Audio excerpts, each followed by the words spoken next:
Hello otaku people, तो कैसे हो तुम लोग। अरे माँ चुदी पर ही है तो आज के इस वीडियो से हम monster anime show explanation series start करेंगे। हर ऑल्टरनेट डे पर एक वीडियो पब्लिश होगा। आई नो तुम में से कुछ लोग अभी सोच रहे होगे इंटरनेट कॉपी, बट ऐसा कुछ नहीं है। एक्चुअली मुझे पहली बार एनिमे टीएम टॉक्स के वीडियो से मॉन्स्टर एनिमे के बारे में पता चला था एंड उसके बाद से मैंने देखना स्टार्ट भी किया था एंड पिछले हफ्ते ही पूरी सीरीज देखकर कंप्लीट की है। ये वाला एनिमे शो ना थोड़ा अलग है। इस शो के अंदर बहुत सारी लेयर्स है और तुम जितना इसके बारे में सोचोगे वो लेयर्स अपने आप खुलती चली जाएगी। इसलिए सीरीज के खत्म होने के बाद में एक डेडिकेटेड वीडियो बनाऊंगा कि मेरे इस सीरीज के ऊपर पॉइंट ऑफ व्यू क्या है या फिर इस सीरीज ने मेरे ऊपर क्या इम्पैक्ट क्रिएट किया है। But for now get ready to be a part of this journey.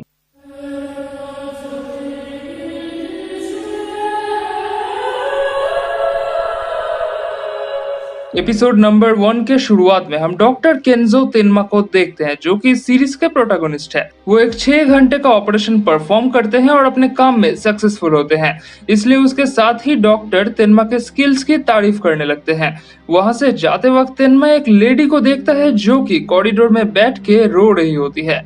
अगले दिन सुबह तेनमा सो रहा होता है और वहां पे आती है इवा जो कि तेनमा की फियांसे है। वो तेनमा को नींद से जगाती है और उसे अपने डेट के बारे में याद दिलाती है।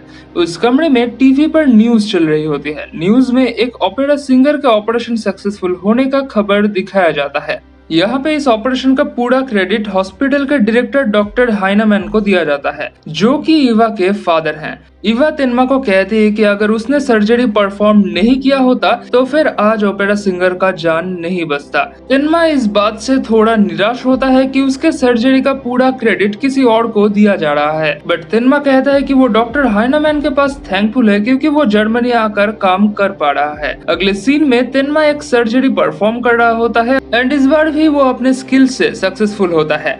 ऑपरेशन के बाद जब वो बाहर आता है तब वहाँ पे डॉक्टर बेकर तेनमा को टॉन्ट करने लगता है।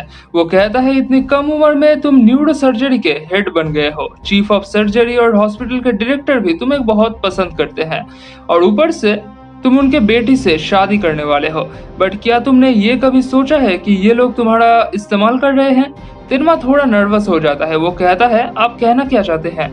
बेकर कहता है तुम टैलेंटेड हो इसलिए वो तुम्हारा इस्तेमाल कर रहे हैं। जैसे कि पिछली रात उस ओपेरा सिंगर के ऑपरेशन का पूरा क्रेडिट डॉक्टर हाइनामैन ने अपने नाम कर लिया। खैर, हॉस्पिटल एक ऐसा जगह है जहाँ पे पॉलिटिक्स चलता ही रहता है। इतना बता के बेकर वहां से चला जाता है। तेनमा बेकर के बातों को ज्यादा नहीं सोचता और कॉरिडोर से होकर जाने लगता है। वहां पे वो लेडी तब भी मौजूद होती है जो कि पिछले दिन रात को वहां पे रो रही थी।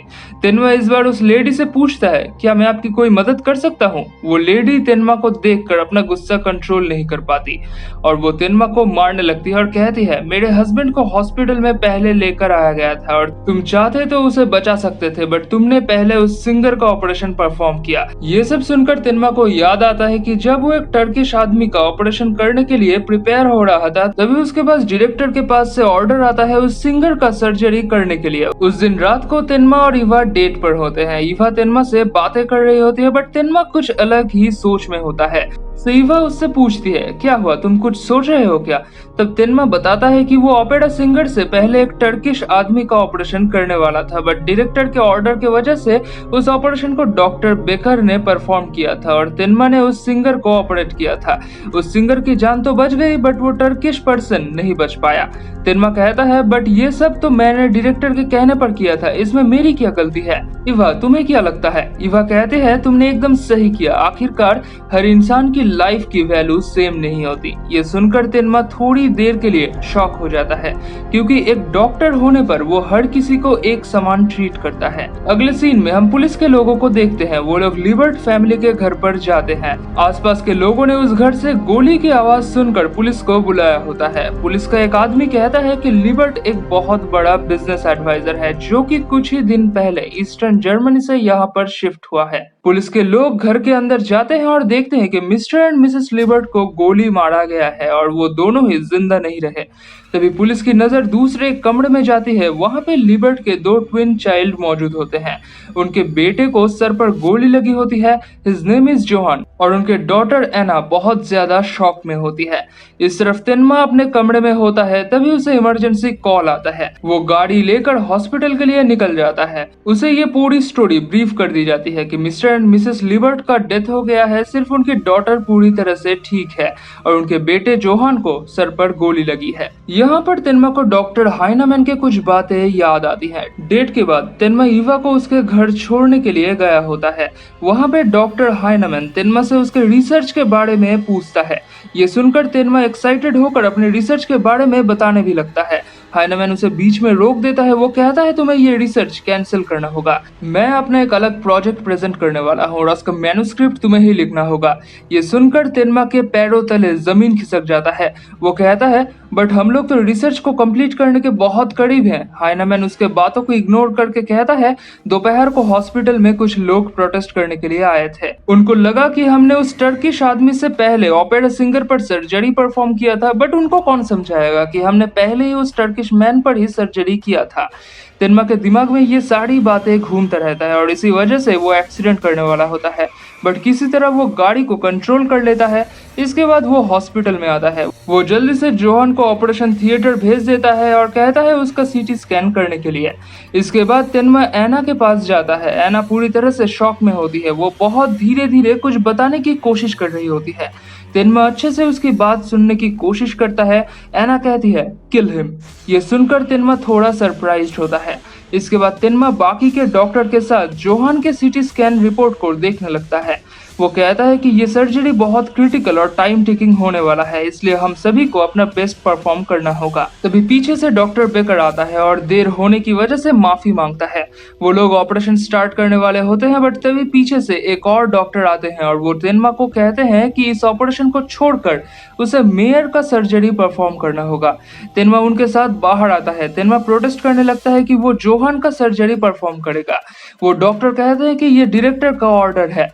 तब वो तिनमा की बात डायरेक्टर से करवाता है। डॉक्टर हाइनामैन कहता है मेयर ने उनको अच्छा सब्सिडी देने का प्रॉमिस किया है, सो मेयर के केस को अच्छे से हैंडल करने के लिए तिनमा कहता है मेयर का केस डॉक्टर बोयर के पास ट्रांसफर करने के लिए। जोहान का कंडीशन बहुत क्रिटिकल है। हाइनामैन कहता है कि बोयर अकेले मेयर को बचा नहीं सकता, इसलिए तिनमा को ही ये काम करना होगा और जोहान का केस डॉक्टर बेकर संभाल लेंगे। इतना बता के हाइनामैन कॉल काट देता है। तिनमा को तब उस टर्किश मैन की बात याद आने लगता है कि पहले भी इसी गलती की वजह से उसकी जान गई थी। उसको ईवा की बात भी याद आती है कि उसके मुताबिक हर एक इंसान की लाइफ का वैल्यू सेम नहीं होता। ये सब याद करके तिनमा फाइनल कर लेता है कि वो जोहान का ही सर्जरी परफॉर्म करेगा। वो डॉक्टर बोयर को कहता है मेयर को संभाल लेने के लिए। इसके बाद वो जोहान के पास जाता है एंड सर्जरी का काम स्टार्ट करता है। और यहाँ पर खत्म होता है एपिसोड नंबर 1 की स्टोरी। सो अगर तुम लोगों को आज का वीडियो पसंद आया है तो लाइक और शेयर करो, और अगले वीडियो से एक साथ 2 एपिसोड एक्सप्लेन करूंगा। सो अगर तुम लोगों को आगे की पूरी कहानी जाननी है तो चैनल को सब्सक्राइब कर दो और कमेंट्स में बताओ ये स्टोरी तुम लोगों को कैसी लग रही है।